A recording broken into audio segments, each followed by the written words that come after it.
Bhatal hospital দাদা যদি জিতে যায় মন্ত্রী হবে, ভাটল হসপিটাল ছেলেদের জন্য খোলা হবে। আমি দাদাকে দাবি রেখেছি, ইনশাল্লাহ হবে।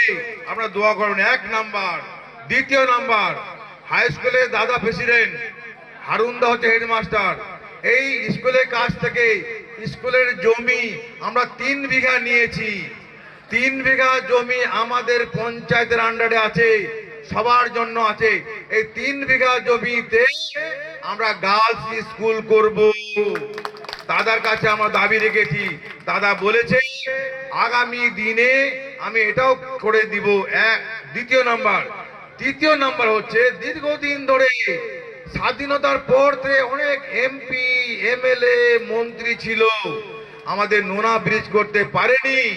দাদা তখন ছিল জেলার নেতা, জেলার ছিল জেলা মেম্বার। দাদার হাত ধরে, পঞ্চায়েত সমিতির হাত ধরে, জেলা হাত ধরে দাদার নেতৃত্বে আমরা একটা কালভার্ট করেছি।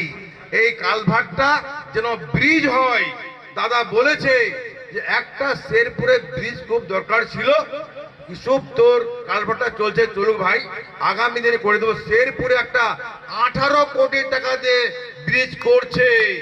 দাদা বলেছে আগামী দিনে এই ব্রিজ প্রায় ভেটিংয়ের মতো হয়ে গেছে, 16 কোটি টাকা লাগবে।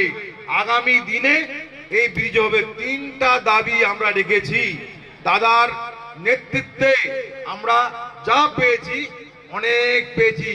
সিপিএম কংগ্রেস অনেক এখানে এমএলএ এমপি ছিল, বলে দিক একটা কাজ হয়েছে। দাদার নেতৃত্বে ফুটানিহাটে প্রথম লাইট, ইলেকট্রিক লাইট দাদার নেতৃত্বে আমরা 5টা করেছি। ফুটানিহাটে করেছি, গোপালপুরে করেছি, তাজপুরে করেছি, কুলিয়ারায় করেছি, ভাটলে করেছি ইলেকট্রিক লাইট। দাদার আমলে, দাদার কোটা থেকে, দাদার হাত ধরে 22টা আমরা হাইমাস লাইট করেছি, যেটা হচ্ছে সোলার। কোনটা? আমাদের কুলিয়ারাতে জ্বলছে, কুলিয়ারাতে চলছে, আজকে আনসারিতে চলছে, চলছে আমাদের তাজবাজে, চলছে আমাদের মালিবাড়িতে, চলছে আমাদের ধলগামুড়ি। এইরকম 22টা লাইট আমরা করতে পেরেছি। দ্বিতীয়ত রাস্তার কাজ। রাস্তার কাজ দাদার নেতৃত্বে আমরা অনেক করেছি, অনেক। প্রথম রাস্তা করেছি আমরা ঝিনুকপুরে 500 মিটার, তারপরে পেঁয়াজগাড়িতে 500 মিটার, তারপরে 1 কিলোমিটার বসিরদার বাড়ি থেকে শুরু করে ঝিনুকপুর, তারপরে করেছি আমরা মালদখণ্ড 1 কিলোমিটার, তারপর করেছি আমরা ধলগাতে। কাজ চলছে, দাদার নেতৃত্বে কাজ শুরু হয়ে গেছে আমাদের মল্লিকপুর বুথে, বসুধপুর বুথে, ভাটল থেকে শুরু করে কাশনাবাড়িতে, এবং গোপালপুর মাদ্রাসা থেকে মনপুরে, গোপালপুর মাদ্রাসা থেকে এই আমাদের গোপালপুরে। তারপরে দাদার নেতৃত্বে রাস্তা করেছি আমরা নারায়ণতলা থেকে 3 নম্বর অঞ্চল পর্যন্ত আরো রাস্তা আমরা করতে পেরেছি। প্রায় 10 কোটি টাকার আমরা রাস্তা করতে পেরেছি। আর দাদার নেতৃত্বে ম্যাক্সিমাম মাদ্রাসাগুলোতে আমরা জলের ব্যবস্থা করেছি। জানে অভিনব কৃতিত্ব। দাদা আমাকে বলেছে, ইসুফদা তো কটা মাদ্রাসা আছে? দাদা আমাদের 8-10টা মাদ্রাসা আছে। কত এতিম ছেলে আছে দাদা? হ্যাঁ, অনেক দাদা এতিম ছেলে আছে, যে ছেলেরা ঠান্ডায় থাকতে পারে না, পর্যাপ্ত পোশাক পায় না। দাদা কলকাতা থেকে প্রত্যেকটা মাদ্রাসার জন্য কম্বল আনে দিয়েছে। প্রত্যেক মাদ্রাসা দিয়েছি। কুলিয়ারাতে দেওয়া হয়েছে, গোপালপুর দেওয়া হয়েছে, ভাটলে দেওয়া হয়েছে, আনসারিপাড়াতে দিয়েছি, তাজপুরে দিয়েছি। সব মাদ্রাসা ঠান্ডা কাপড় আমরা দিতে পেরেছি। আগামী দিনে দাদা যদি দ্বিতীয়বার জেতে, আপনাদের হাতে সব চাবিকাঠি, আপনাদের হাতে সব চাবিকাঠি। অবশ্যই আমি জানি ভাটলের মানুষ খুব শান্ত মানুষ, ভাটলের মানুষকে আমি শ্রদ্ধা করি, ভাটলের মানুষকে আমি খুব মানি। ভাটলের মানুষ খুব ভালো, আর কোনো প্রলোভনে পড়ে না। ভাটলের মানুষ সিপিএমকে ছুড়ে ফেলে দিয়েছে, ভাটলের মানুষ কংগ্রেসকে ছুড়ে ফেলে দিয়েছে, ভাটলের মানুষ বিজেপিকে ছুড়ে ফেলে দিয়েছে। একমাত্র দাদাকে আমরা, দাদাকে বলি, দাদা আপনার হাত ধরে আমরা আছি। আমার একটা অভিনব মনে হচ্ছে, অনেক এমএলএ, অনেক এমপি দেখেছি আমি, যে কলকাতায় রুগী নিয়ে গেলে কোথাও আমরা স্থায়ী পাই না। দাদা নিজের পকেট থেকে, এই যে মজুর দাদা দাঁড়িয়ে আছে এখানে, তার নাতিকে নিয়ে গেছিল কলকাতাতে। আমি ফোন করে বলেছি,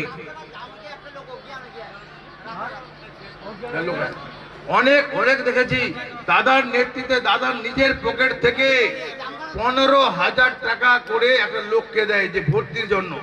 আমরা পিজিতে ভর্তি করি, এনআরএসে ভর্তি করি, আরো হসপিটালে ভর্তি করি। এই রকম কৃতিত্ব কারো নেই।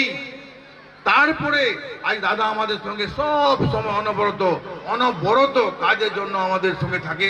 আপনারাও থাকেন, আমরা আছি। আজকে ভাবতে অবাক লাগে, বললো দুলালদা আজকে আশা বলতে বললো, সত্যি আমাদের অঞ্চলে 23টা বুথ, প্রত্যেকটা বুথে কম করে 20টা, ম্যাক্সিমাম 80টা, 70টা, 100টাও ঘর অলরেডি টাকা পেয়ে গেছে। এই টাকাটা মানে শতকরা 70 টাকা দেওয়ার কথা ছিল সেন্ট্রাল গভর্নমেন্ট, আর 30 টাকা রাজ্য গভর্নমেন্ট। 1 টাকা সেন্ট্রাল গভর্নমেন্ট দেয় না। টোটাল টাকাটা মমতা বন্দ্যোপাধ্যায় দিচ্ছে। প্রায় আমাদের অঞ্চলে 1100 ঘর অলরেডি টাকা পেয়ে গেছে। আগামী দিনে আরো প্রায় 1000 ঘর পাবে। পুরো পশ্চিমবঙ্গে আরো 20 লক্ষ ঘর ঘোষণা করেছে। এই সার্ভে পুরো পশ্চিমবঙ্গে চলছে।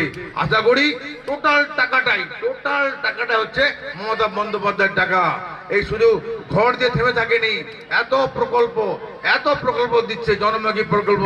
সেই জন্য আপনাদেরকে বলছি, আর একটা ট্রাম আগামী বার যদি মমতা বন্দ্যোপাধ্যায় চতুর্থবারের জন্য মুখ্যমন্ত্রী হয়, আর দাদা যদি এমএলএ হয়, তা আমি মনে করছি হিসাবে কোন গ্রামের গলি, কোন গ্রামের কাঁচা রাস্তা, কোন গ্রামের আমরা খড়ের বাড়ি, মাটির বাড়ি থাকবে না, আমি কথা দিচ্ছি।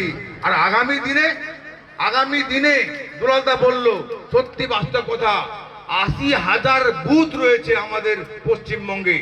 80,000 বুথ, প্রত্যেকটা বুথের জন্য মমতা বন্দ্যোপাধ্যায় নিজের কোটা থেকে, নিজের মুখ্যমন্ত্রীর কোটা থেকে 10 লক্ষ টাকা করে বরাদ্দ করেছে। আমার বুথে কাজ হয়ে গেছে, কুলিয়ারা কাজ হয়ে গেছে, ভাটলে কাজ হয়ে গেছে, তাজপুরে কাজ হয়ে গেছে। এত দেওয়ার পরেও আজকে মমতা বন্দ্যোপাধ্যায় যে 3টা প্রকল্প ঘোষণা করেছে, মানে প্রকল্প, অবাক লাগে। যেদিন একটা মানে চাল 2 টাকা দামে চাল ছিল, 70 চাল ছিল, যেদিন ফ্রি করে দিল, তা আমরা ভাবলাম এই ফ্রি চাল দিতে পারে নাকি, এত লোকে ফ্রি চাল দিতে পারে, ফ্রি আটা দিতে পারে নাকি।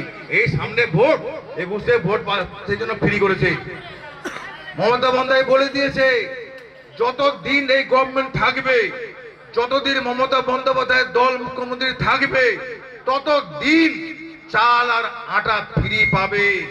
বাস্তব আমরা জানি, আমরা যারা ডিলাররা আছে বুঝতে পারে, আর ওই ব্যাগ নিয়ে যায় না, বস্তা নিয়ে যেতে হয়। বস্তা নিয়ে চাল আটা ফ্রি পাই। পশ্চিমবঙ্গের মতো কোন স্টেট ভারতবর্ষের এই চাল আটা এত প্রকল্প দিতে পারে না। দীপঙ্কর দা বললো, সত্যি